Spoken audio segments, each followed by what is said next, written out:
얼마 전에 제가 설교를 하면서 그런 얘기를 했어요. 우리 개신교의 신뢰도가 3대 종교 중에 가장 최하위를 차지했다라는 그런 말씀을 좀 드렸죠. 여러분, 코로나 이후에 더욱 급격하게 하락한 그 신뢰도가 그렇게 급격하게 떨어진 이유가 무엇이겠습니까? 거기에는 많은 사람들이 교회가 상식이 통하지 않는다라는 것을 경험하기 때문이라는 겁니다. 여러분, 성경은 이 세상이 하나님이 만드신 세상이라고 우리에게 가르치고 있습니다. 그러면 믿는 사람들은 우리가 살아가는 이 사회의 구성원으로서, 한 구성원으로서 우리가 건강하고 성숙한 시민의식을 가지고 이 세상을 하나님이 만드신 그런 세상으로 바르고 건강하게 변화시켜 가야 되는 것이 바로 우리 그리스도인들의 책임이고 역할이라는 거예요. 그걸 하기 위해서는요, 여러분, 우리가 이 세상에서 통하는 상식이 있어야 한다는 거예요. 우리부터가 상식이 통해야 한다는 거예요. 교회가 내가 속한 사회가 지극히 당연하다고 여기는 그 상식을 신앙이라는 이름으로 또는 하나님의 은혜라는 이름으로 그것을 무시한다면 여러분, 어떻게 선교가 되겠습니까? 예를 들면 대형교회의 세습 문제들이 있죠. 우리 사회가 이미 세습이라고 하는 것에 대해서 갖고 있는 상식이 있습니다. 그런데 그런 상식을 무시하고 어떤 교회들이 교회법에 어긋난다는 걸 알면서도 그것들을 강행을 합니다. 그래서 교회법에 어긋난다고 하니까 또 교회법을 피할 수 있는 교묘한 법을 만들고 또 방법을 찾아내가지고 법에 저촉이 안 된다는 거예요. 그러면서 하는 말이 합법적이라는 겁니다. 여러분, 법적으로는 그 교회가 면죄부를 받았는지는 모르겠지만 이미 그 교회는 상식이 통하지 않는 교회가 되었다는 겁니다. 두 번째 생각해 보면 교회마다 주차 문제가 굉장히 다들 심각합니다. 교회가 조금 규모가 크면 다들 주차하는 것 때문에 난리예요. 또 주민들 사이에는 큰 교회가 자기네 마을에 이렇게 건축하고 들어온다 그러면 반대한다고 합니다. 아니, 왜 교회가 들어오는데 주변 주민들이 반대할까? 여러분, 그 이유 중에 제일 큰 이유가 주차 문제입니다. 대형 교회가 들어오면 자기네 마을에 주차할 공간이 하나도 없어진다는 거예요. 다 막 여기저기 주차를 해놓으니까. 여러분, 어떤 교회가 주차 공간이 부족해가지고 땅을 하나 사가지고 주차 자리를 이제 주차 타워를 세우려고 막 했답니다. 그런데 어떻게 잘 알고 했어야 되는데 실수로 계약을 하고 나니 농지라는 거예요. 그래서 타워를 법적으로 건설할 수가 없는 것이죠. 그런데 짓지 않으면 수백 대의 차를 댈 수가 없고, 그러면 교인들이 주차 불편 때문에도 교회 안 나옵니다. 네. 그것 때문에 교인들이 분명히 교인을 잃을 것이라고 하는 판단이 되니까 교회가 무리하게 거기다가 이제 강행을 해서 주차 타워를 세우는 것이죠. 그러면 당연히 시에서 이제 벌금이 나오겠죠. 그런데 교인들을 잃는 것보다 벌금 차라리 물고 그냥 쓰는 게 낫겠다 해서 계속 또 하는 겁니다. 여러분, 좀 이런 때에 어떤 게 상식일까요? 교회가 좀 캠페인을 해서 카풀을 이용하든지 아니면은 대중교통을 좀 이용하자고 오히려 노력을 해야 되는 것은 아닐까요? 근데 만약에 이것을 강행해서 교인들 지키고 또 벌금 물지 하고 할 수도 있어요. 큰 교회니까 재정이 있어서 그렇게 하는지는 모르겠지만, 더 놀라운 사실은 그렇게 하고 나중에는 교회의 재정이 어렵다고 선교비 줄여라, 또 교육부 예산 줄여라, 청년부 예산 줄여라. 여러분, 이것이 상식이 통하는 교회인가요?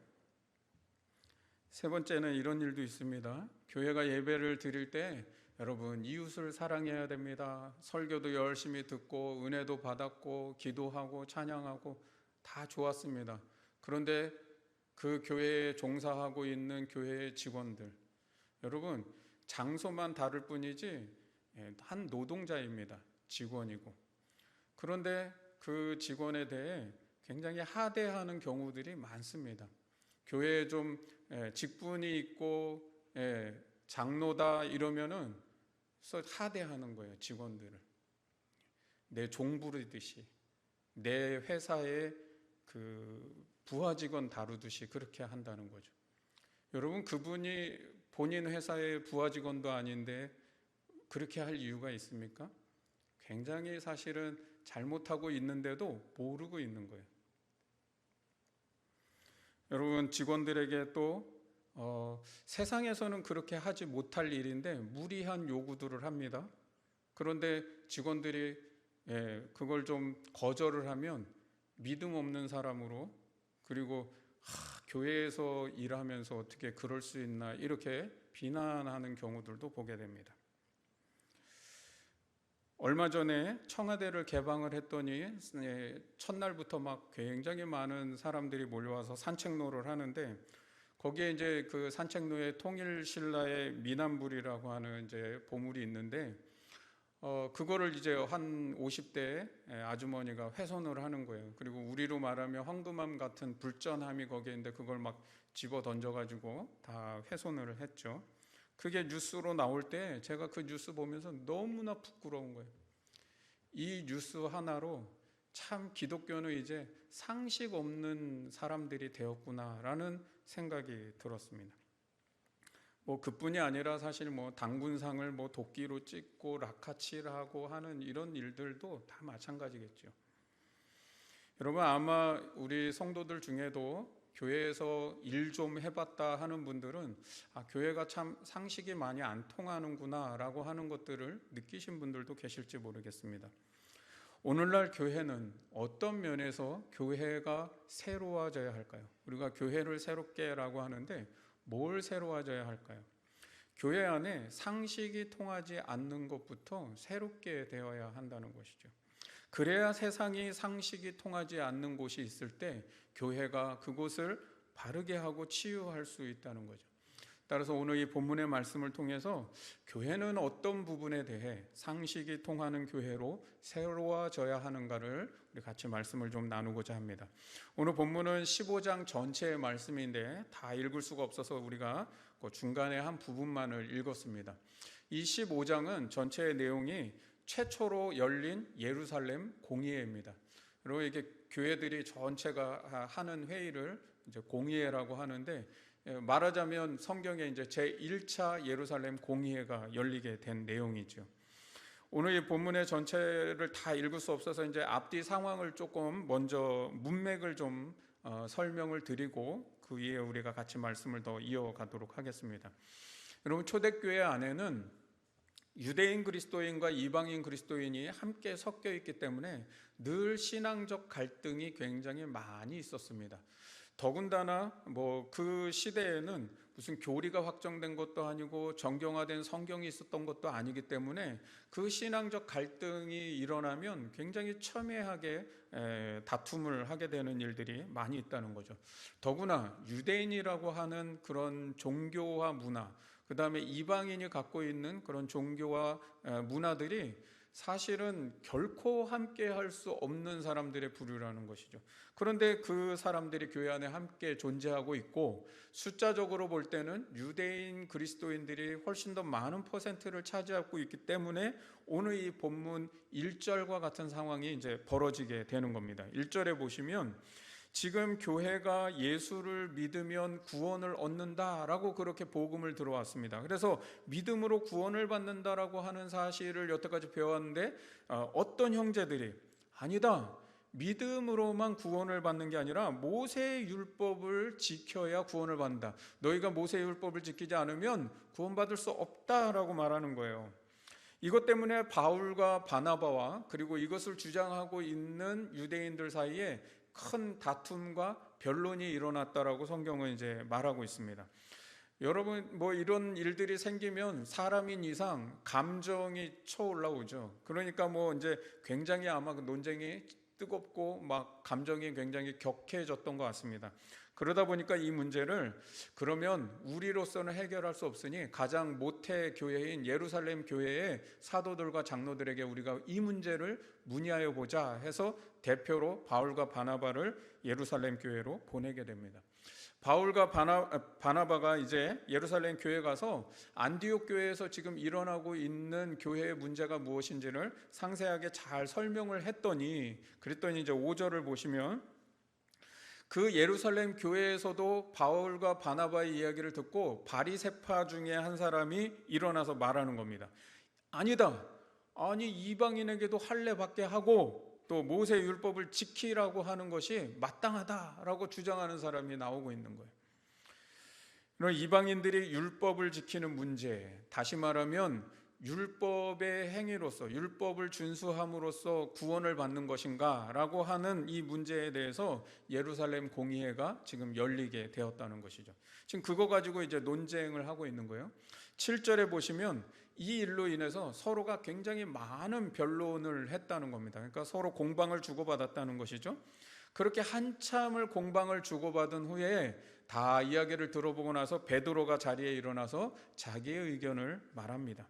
베드로는 이미 이방인들에게도 하나님께서 생명을 얻게 하는 회개를 주셨다는 것을 경험했습니다.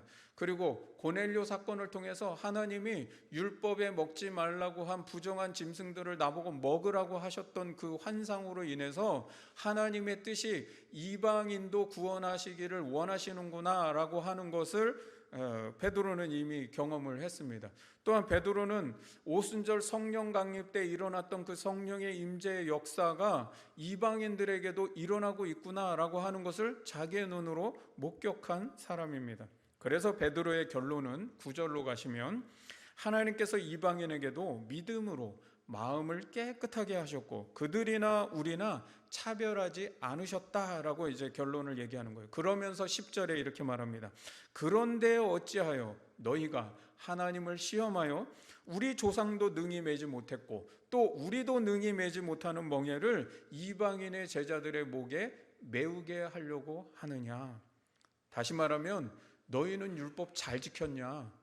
아니 우리도 잘 지키지 못하는 그 율법의 멍에를 왜 이방인 형제들에게 지우려고 하느냐, 그 얘기를 하는 것이죠. 그래서 11절 우리는 그들이 우리와 동일하게 주 예수의 은혜로 구원받는 줄로 믿는다라고 그렇게 선언을 하는 겁니다. 그리고 오늘 우리가 읽은 이 본문의 말씀이 이제 이어지는 거죠. 자, 12절에 가니까 이렇게 말하는 거예요. 베드로가 그렇게 얘기를 하고 나니까 베드로는 아무래도 뭐 초대교회에서 가장 큰 권위자 아닙니까? 그 권위 때문에 사람들이 이제 막 감정이 격했다가 이제 조금 자기 주장을 좀 내려놓고 이제 마음을 좀 차분하게 가라앉힌 후에 바나바 바울이 무슨 말을 한지 다시 듣기 시작한 겁니다. 그리고 이제 13절에 예루살렘 교회의 수장인 야고보가 이제 최종 판결을 내리는 겁니다. 여기에 야고보는 사도 야고보가 아니라 예수님의 혈육 동생, 예수님의 친동생인 야고보를 얘기하는 겁니다. 그 야고보가 지금 예루살렘 교회의 수장이고요, 또 이 공의회의 의장이 된 거예요. 그래서 이 수장으로서 또 의장으로서 이제 마지막 판결을 내리는데 그 최종 결론으로 이제 이렇게 얘기합니다. 형제들아, 내 말을 들으라. 처음 하나님께서 이방인들을 자기 백성으로 취하시는 것을 베드로 사도가 말씀해 주셨다. 그리고 15절에 이렇게 말합니다. 내가 그리고 아모스 9장의 말씀을 보니까 선지자의 글에도 이러이러하게 글을 써 있더라. 그 내용은 하나님께서 이방인을 구원하시기 위해서 그렇게 뜻을 가지셨다라고 하는 걸 내가 선지자의 글에서도 베드로 사도가 경험한 것과 일치하는구나 라는 걸 내가 확인했다는 거죠. 알고 있다는 것이죠. 그리고 나서 이제 19절에 그러므로 내 의견에는 이방인 중에서 하나님께로 돌아오는 자들을 괴롭게 하지 말아라. 20절에 대신 조건이 있다. 4가지 조건을 말합니다. 우리 PPT 한번 보여주시면 그 4가지 조건이, 첫째, 우상의 더러운 것, 우상잼을 먹는 문제를 말합니다. 2번째, 음행. 3번째, 목매어 죽인 것, 교사란 짐승을 먹지 말라는 것. 4번째, 피, 짐승의 피를, 고기를 먹을 때 피채 먹지 말라는 것입니다. 이 4가지를 멀리 해달라는 겁니다. 이게 이제 그 예루살렘 공의회의 최종 판결입니다. 자, 이렇게 예루살렘 공의회를 마치고 그 이후에 이제 어떻게 됐는지가 오늘 우리가 본문을 읽은 그 다음의 이야기인데, 자, 예루살렘 공예의 결정문을 편지로 써서 안디옥에 그리고 그 주변에 있는 여러 교회들에게 이제 메신저를 보내서 그것을 그 결정문을 읽어주게 하라는 것이죠. 그래서 4명을 보내는데 처음에 문의하러 왔던 바나바, 바울, 그리고 예루살렘 교회의 대표로서 가는 유다와 실라, 이렇게 4명을 보내서 그 편지를 읽어주게 하라는 거예요. 그러고 나서 이제 28절을 보십니다. 28절을 보면 성령과 우리는 이 요긴한 것들 외에는 아무 짐도 너희에게 지우지 아니하는 것이 옳은 줄 알았노니. 지금 가서 이제 그 얘기해 주는 거예요. 그 교회들에게 그 요긴한 것들 외에 아무 짐도 너희에게 지우지 않겠다. 즉 율법에 대해서 자유해라, 그렇게 얘기를 한 거예요. 자, 여기에 요긴한 것들 외라고 하는데 요긴한을 국어사전에 찾아보면 꼭 필요하고 중요한 것 이렇게 되어 있습니다. 꼭 필요하고 중요한 것 몇 가지 외에는 너희가 이제 그 짐을 지지 않아도 된다, 이렇게 얘기한 거죠. 그리고 나서 29절에 그 요긴한 것이 뭐냐, 4가지, 아까 그 말했던 4가지를 그대로 얘기합니다. 우상의 제물, 음행, 목매어 죽인 것, 피, 이 4가지는 좀 멀리 해달라 하고 규정을 하는 것이죠. 31절에 이 이야기를, 이 편지의 글을 읽어드린 후에 교회의 반응이 어땠느냐, 그 교회의 반응이 그 위로한 말을 기뻐하더라. 여러분, 교회가 예루살렘 교회의 결정을 기뻐했고 그리고 그 결정으로 위로를 받았다고 합니다. 왜 이들이 위로를 받았다는 말을 하고 있고 왜 이들이 기뻐했다고 하는지를 이제 우리가 뒤에 이어서 같이 보고자 할 건데, 저는 이것이 이 예루살렘 공의회의 결정이 상식이 통하는 결정이었기 때문이라는 것을 제가 그렇게 저는 해석을 하고 오늘 같이 말씀을 나누고자 합니다. 그러면 여러분, 어떤 점에서 예루살렘 공의회의 결정이 상식이 통하는 결정이었을까? 이 3가지 주제를 살펴보면서 앞으로 교회가 어떤 점에서 상식이 통하는 교회가 되어야 할 것인가를 같이 적용해 보기를 원합니다. 여러분, 첫 번째는 본질과 비본질을 잘 구분하는 교회가 되어야 한다는 겁니다. 교회가 왜 상식이 통하지 않는 교회가 되었을까? 그것은 본질과 비본질을 잘 구분하지 못해서예요. 그래서 비본질을 진리처럼 신앙의 이름으로 강조하면 상식이 통하지 않는 교회가 될 때 굉장히 많습니다. 예를 들면 우리 교회가 개척하자마자 코로나 팬데믹이 선포되면서요, 이제 첫 예배를 드려야 되는데 첫 예배를 이 대면 예배로 드리기가 힘든 상황이 막 벌어지고 있는 거예요. 뉴스에 뭐 완전히 막 온 국민이 다 막 난리가 나고 교회가 막 그러면 안 된다라는 어떤 그런 사회적인 분위기가 막 나왔던 거죠.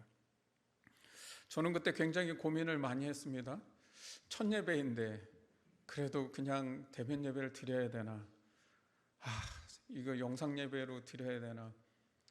그 한 주간은요, 계속 하루에도 수백 번을 계속 고민하게 되는 거예요. 제가 그 뉴스 보고 목, 금, 토 3일을 진짜 굉장히 많이 고민했던 것 같아요. 그런데 여러분, 영상 예배로 결정하게 된 이유는 단 하나였어요. 예배의 본질이 뭔가, 이걸 생각한 거예요. 아마 여러분이 기억하실지 모르겠지만 제가 그래서 요한복음 4장 수가성 여인과 예수님의 대화, 그 사마리아 여인과의 대화를 통해서 말씀을 그때 나눴죠. 여인이 예수님께 물었습니다. 예수님, 우리가 어디서 예배하여야 할까요? 라고 물었습니다. 그랬더니 예수님이, 여인아, 내 말을 좀 믿어라. 이 산에서도 말고, 즉 이 사마리아 산에서도 말고 또 예루살렘에서도 말하라. 아버지께 예배하라 라고 예수님이 굉장히 좀 동문서답 같은 말씀을 하시지 않았습니까? 여러분, 그게 바로 예배의 본질을 말하는 거 아닐까요? 예배의 본질은 장소에 있는 것이 아니라 아버지께 예배하는 것이 본질이다. 제가 그렇게 설교를 했죠. 여러분, 예배가 뭔지를 모르는 사람은, 그리고 예배의 본질을 착각하는 사람은 그 당시에 막 현장으로 나와야 되냐 말아야 되냐 이거 가지고 너무나 첨예한 그런 싸움을 하고 있는 것이죠. 근데 성경이 우리에게 말하는 예배의 본질은 어디서 예배 드리냐가 아니라 아버지께 예배하느냐라는 거예요. 여러분, 몸은 여기 나와 앉아 있어도요, 여기에서 멍하니 딴 생각하고 있고 그냥 언제 끝나나 지루해서 시간만 보고 있다면 그것은 아버지께 예배하는 게 아니죠. 예배하고는 아무런 상관이 없는 거예요. 그냥 몸만 여기 앉아 있을 뿐인 거죠. 여러분, 아버지의 음성을 듣고 아버지의 뜻을 깨달으려고 하는 그 예배의 본질을 놓친다면 현장이냐 어디냐 아무 상관이 없습니다. 하나님께는. 오늘 예루살렘 공회가 다룬 율법 준수의 문제는 본질이 아니라 비본질이라는 거예요. 여러분, 교회가 믿음으로만 구원을 얻는다고 하면서 행실이 그게 뭐냐 이렇게 막 얘기를 하니까 진정한 믿음은 행실이 뒤따라야 되는 거 아니냐라고 이렇게 말합니다. 여러분, 이 말을 잘 이해해야 되는 거예요. 말은 맞습니다. 그런데 이 논리를 강조하면 성도들에게 자꾸 이 생각이 드는 거예요. 내 행실이 온전하지 못하면 나는 그러면 온전한 믿음이 아닌가? 그러면 온전한 믿음이 아니면 난 구원받지 못하는데, 또 이런 생각에 다 빠져버리는 거죠. 그래서 내 믿음은 가짜인가, 막 구원이 흔들리고, 뭐 그게 뭐예요? 결국은 또 행위를 강조하고 종교적 행위를 또 했느냐 안 했느냐 그거에 따라서 갑자기 구원의 기준이 흔들리는 것이죠. 이게 뭐예요? 벌써 본질과 비본질을 구분하지 못해서 그런 거죠. 구원은 예수 그리스도의 구속과 은혜를 믿음으로 얻는 겁니다. 여러분, 우리가 그 믿음을 가졌고 그 은혜를 받았기 때문에 우리의 행실이 마땅히 변해야 되는 것이죠. 그러나 인간의 죄성과 불완전함 때문에 우리의 그 행실이 종종 완전할 수가 없어요. 실수하고 넘어집니다. 그래서 우리가 늘 회개의 삶을 통해 말씀 앞에 우리를 성찰하고 우리의 삶을 돌이키는 것이 중요하다는 것이죠.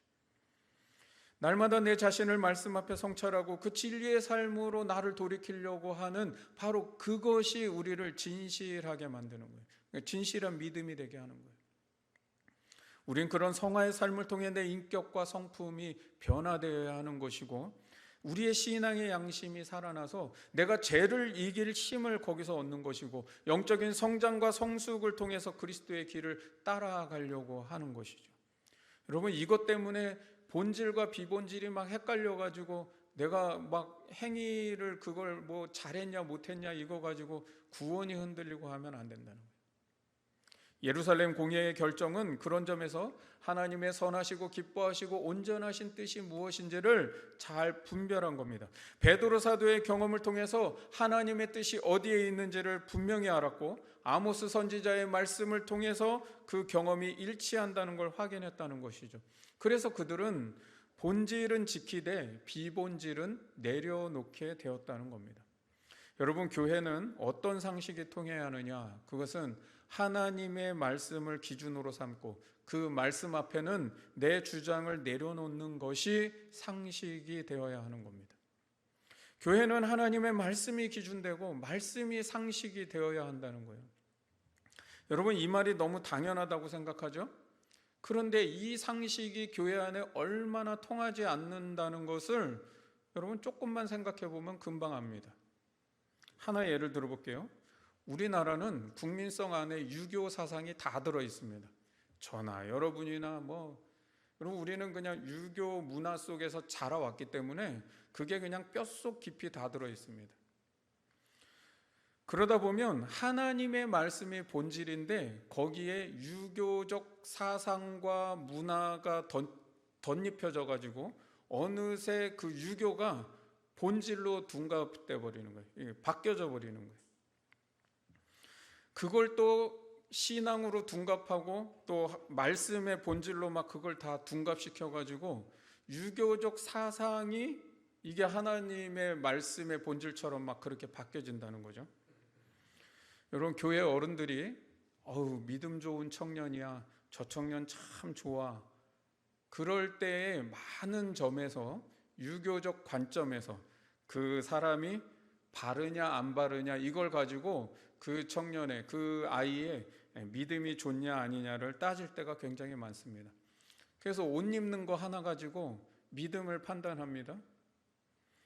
헤어스타일 가지고 물들이면 벌써 옛날에는 벌써 물들이고 오면 하면서 벌써 마음속에 딱 X를 다 긋고 있는 거예요. 여러분, 한국교회가 물들인 거 하나 받아들이지 못해서 얼마나 많은 청년을 내쫓았는지 알고 계세요? 예. 바지 좀 찢어진 거 입고 오면 좀 어때? 예. 아유, 저거 너희는 그렇게 가난하냐? 천이 없어가지고 찢고 다니냐? 뭐 이렇게 얘기하면, 여러분, 유교적 관점에서 조금만 벗어난 그것이 굉장히 우리의 마음을 불편하게 해서 사람을 판단하고 그렇게 어린 아이들, 청년들을 믿음이 좋다 나쁘다로 평가할 때가 얼마나 많습니까? 왜 당회가 교회의 교인들의 의견을 전체적으로 잘 수렴하지 못하는지 아십니까? 유교적 관점에서 당회의 의견에 뭔가 반대하는 발언이 되면 예의가 없어, 무례해, 저 믿음 없는 교인이야. 여러분, 의견을 수렴하기 위해서는 여러 의견을 들어야지요. 그게 반대적인 의견이든 뭔 의견이든 들어야죠. 그런데 그게 아니라 이제 본질과 비본질이 바뀌어져 버리는 거예요. 갑자기 본질은 뭐예요? 의견을 잘 수렴해서 지금 교회가 안고 있는 현안이 무엇인지를 잘 파악해가지고 그걸 잘 해결하는 게 교회가 건강해지는 게 본질이죠. 근데 어느새 감정이 상해가지고 당회가 얘기하면 좀 순종하고 들어야지 하는 것부터 시작해서 갑자기 예의가 없는 것으로 당회를 무시해? 그러니까 본질은 온데간데 없고 다른 것으로 싸우게 된다는 거죠. 왜 요즘 청년들이 교회를 떠나는가? 어른들이 이런 생각들을 가지고 있기 때문에 청년들이 대화하지 않는 겁니다. 말해봐야 소용없다. 항상 얘기하다 보면 본질은 어디로 빗나가고 저 싸가지가 많이 없네, 이렇게 바뀌어버리는 거죠. 여러분, 우리의 삶의 기준이 말씀이 기준되고 하나님의 뜻과 기뻐하시는 것 무엇인가, 그것을 내 삶의 본질로 삼으면 되는 거예요. 살아가면서 내가 중요하다고 여기는 것은 우리가 다 가지고 있습니다. 어느 사람이든지 내가 중요하다고 여기는 거 다 있어요. 그러나 여러분 생각하셔야 됩니다. 내가 중요하다고 여기는 것이 진리도 아니고 본질도 아닐 수 있다는 것을 알아야 한다는 거예요. 내가 중요하다고 여기는 것을 본질로 둔갑시키는 그 순간부터 다른 사람을 정죄하게 되고 판단하게 되고 불필요한 논쟁이 생기고 남을 이해하지 못하는 마음 가운데 빠진다는 거죠. 여러분, 말씀이 본질되고 다른 것들은 비본질에 두십시오.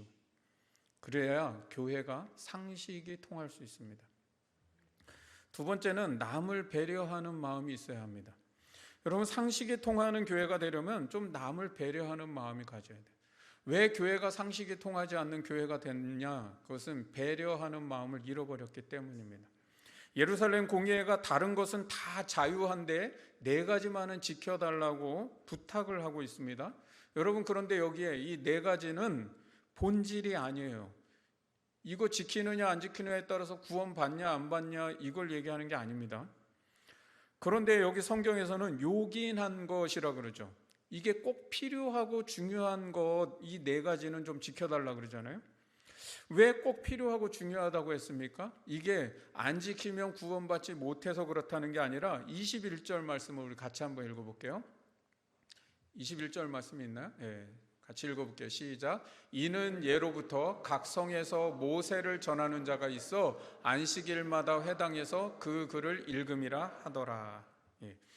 여러분, 지금 그 교회 안에는, 그리고 그 교회가 살고 있는 주변 많은 시대의 사람들에게는 각 성에서 지금 모세의 율법을 가르치는 자들이 있고 안식일에 회당에서 그 글을 읽고 있는 사람들이 있기 때문이라는 거예요.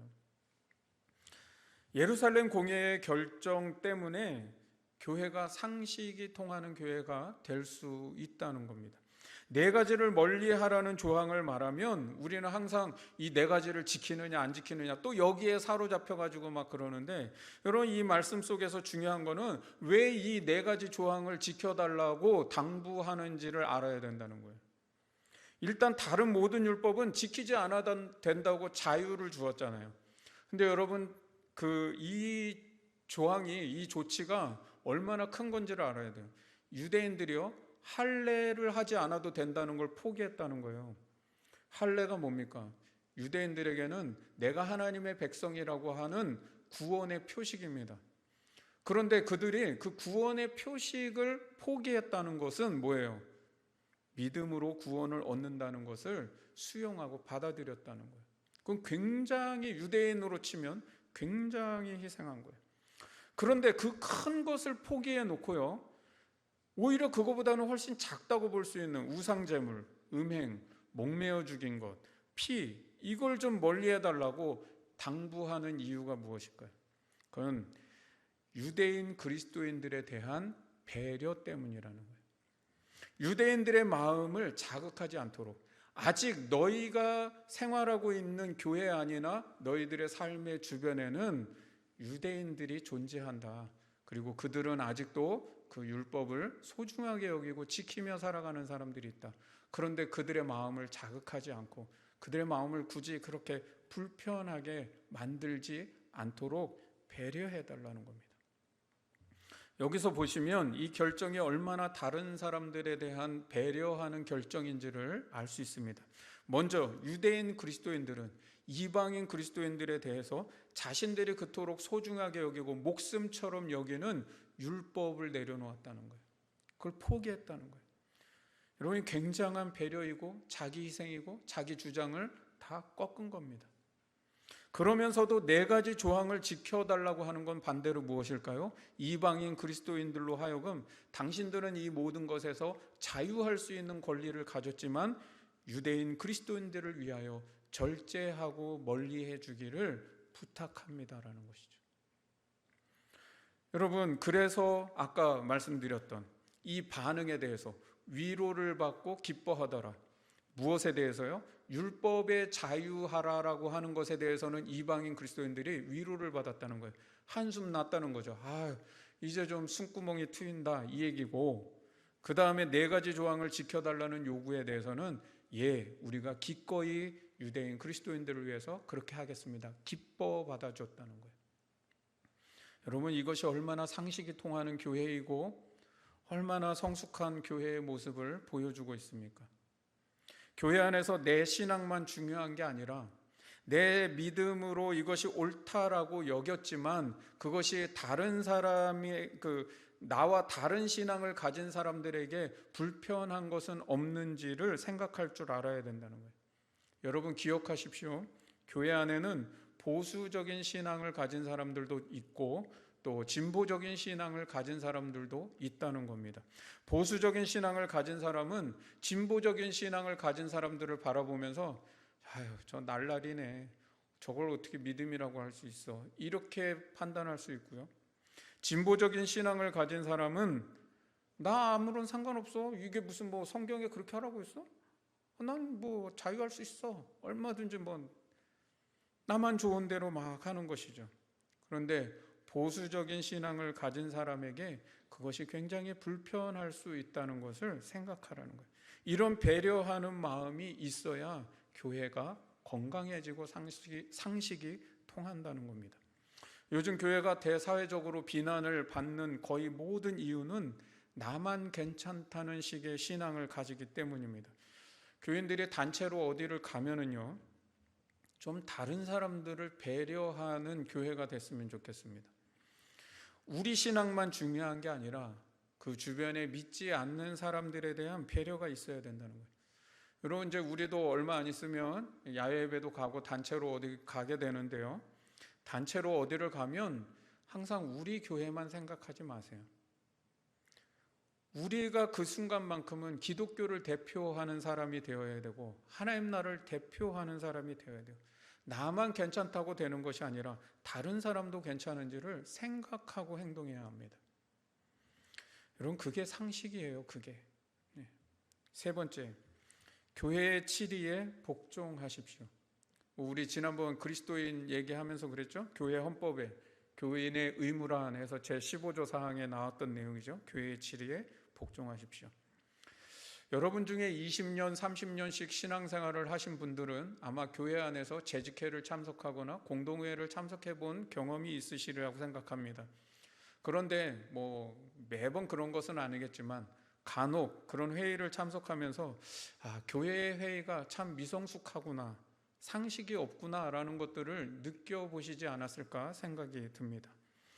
사람이 많이 모이면 공산당이 아닌 이상 의견이 서로 갈릴 수도 있고 다 일치할 수는 없는 겁니다. 그러면 이런 의견 저런 의견을 다 들어볼 수 있습니다. 그런데 마지막 그렇게 모든 의견을 다 듣고도 교회가 이제 마지막 우리 교회는 이렇게 하도록 하겠습니다라고 최종 결정을 내린다면 교회의 결정에 순종할 수 있어야 합니다. 그런데 종종 나의 의견과 다른 결정이 나왔다고 불평하고 그때부터 교회를 힘들게 하고 교인들이 서로 편을 나누고 계속 반대 의견을 내세운다면 어떻게 교회가 건강해질 수 있겠습니까? 오늘 예루살렘 공의회는 무조건 교회가 일방적으로 해결책을 결정하는 것은 아니었죠. 그러니까 교회가 그렇게 되는 데에는 교회도 잘못이 있죠. 왜냐하면 의견을 다 수렴해 보지 않고 일방적으로 막 이렇게 진행을 해버리기 때문에 또 그런 것도 있겠지만 정상적이라면 여러분 그래도 이렇게 다른 의견들을 좀 충분하게 들어봐야 한다는 것이죠. 그것이 치열한 논쟁이 될 수도 있습니다. 의견 충돌이 일어날 수도 있습니다. 그런데 그것을 조금은 당연하게 받아들여 주십시오. 양쪽 다 의견을 충분히 들은 후에 오늘 성경에 보니까 야고보 의장이 모든 얘기를 듣고 나서 종합해서 우리 이렇게 하는 게 좋겠습니다라고 결정을 내리니까 교회가 그 결정을 기쁘게 받아들였다는 것을 보게 됩니다. 성숙한 민주의식은 자기 의견은 누구든지 말할 수 있어야 되는 거예요. 그러나 서로 의견이 달라도 그것을 수용할 줄 아는 순복함도 있어야 한다는 겁니다. 내 의견 주장하는 게 민주주의야 라고만 한다면 그 사람은 민주주의를 모르는 거예요. 여러분 어떻게 교회 안에 모든 사람의 의견을 다 만족할 수 있겠습니까? 우리처럼 이런 작은 교회도요, 요 안에도 얼마나 다양한 의견들이 나옵니까? 더구나 요즘처럼 개인주의가 훨씬 강해졌고 다양화된 사회를 우리가 살고 있기 때문에 기호도도 다 다르고 내 맘에 다 맞춰서 산다는 것은 불가능한 일입니다. 지금 우리 사회가 양극화 문제를 겪고 있고 첨예한 정치적 갈등도 있고요. 그런데 이 모든 것도 성숙한 민주의식의 결여라는 겁니다. 거기서부터 우리 그리스도인들이 성숙한 민주의식을 가지고 이 땅을 우리가 좀 성숙하게 살아간다면 이 세상의 민주주의가 훨씬 더 발전하지 않겠습니까? 교회 안에 회의를 하면 자유로운 토론이 되어야 합니다. 서로의 다른 의견들이 나올 수 있습니다. 그 의견을 들으면서 저 사람은 나와 생각이 다르네. 불편하기 시작하고 선을 그을 필요가 뭐가 있겠습니까? 다른 얘기했다고 막 삐지고 꽁한 마음 갖고 있고 교회가 그래서 상식이 통하지 않는 겁니다. 젊은 사람들의 이야기도 들어보고 어른들의 말씀도 들어보고 보수적인 신앙의 의견도 들어보고 진보적인 의견도 들어볼 수 있어야죠. 여러분 적어도 다른 사람의 의견을 들어볼 줄 아는 조금은 넉넉한 마음을 갖고 살아야 되지 않겠습니까? 나와 다르면 말도 못 꺼내게 하는 사람들이 있어요. 내가 놓치고 내가 못 본 것이 있을 수 있다는 것을 알아야 돼요. 나는 완벽한 사람이 아니니까요. 내가 미처 생각하지 못한 것을 다른 사람의 이야기를 통해서 들을 수 있도록 내 귀를 열고 마음을 열어야 된다는 거예요. 여러분 내 마음에서부터 그게 닫혀 있으면은요, 저 사람이 아무리 얘기해도 하나도 들리지 않습니다. 어느 하나의 결정이 됩니다. 그렇게 해서 그러면 그 하나의 결정 앞에 마음을 모아줘야 되는 게 성숙한 겁니다. 서로 자기 주장을 내려놓고 양보하면서 공동체의 결정이 최선의 결정이라고 믿고 모든 것들을 또 만족시킬 수 없는 한계가 있음을 인정하고 그것을 순복해야 한다는 거예요.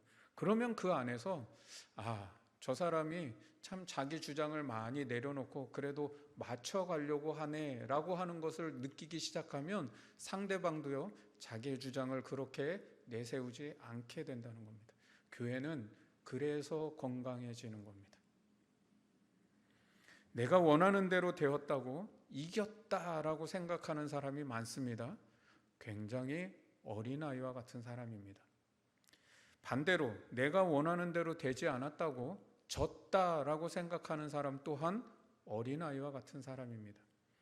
여러분, 이겼다고 생각하는 그 순간부터 나는 다른 사람을 배려할 수 없는 사람이 됩니다. 내가 졌다라고 생각하는 그 순간부터 나는 다른 사람에 대해서 시기하고 미워하는 마음을 갖게 됩니다.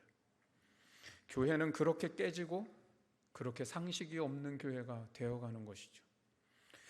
이 모든 결정에는 누군가 불편할 수 있는 사람이 있겠구나라는 것들을 좀 생각할 줄 안다면 내가 이겼다는 마음보다는 그런 사람에 대한 배려하는 마음을 가질 수 있는 성숙함이 있겠죠. 또 어느 누군가 내 의견이 그렇게 받아들여져서 결정이 됐다면 그런 결정을 하는데 좋은 의견을 내주셔서 감사합니다라는 마음을 가질 수 있는 게 성숙함이죠. 여러분, 이런 의식은 사회에서도 동일한 겁니다. 우리 사회의 양극화 문제들, 또 이런 상식이 통해야만 극복이 될 수 있다는 겁니다. 또 왜 한국에는 건강한 토론 문화가 잘 정착되지 못하는 것일까? 이런 상식과 성숙함이 없기 때문이라는 거죠. 교회부터 새로워져야 합니다. 교회부터 상식이 통하는 교회가 돼서 세상의 상식이 무너져서 고통하고 있는 곳이 있다면 바로 교회가 그곳을 치유하고 바로 세울 수 있어야 한다는 겁니다. 우리 교회가 그런 상식이 통하는 교회가 되기를 주님의 이름으로 축원합니다.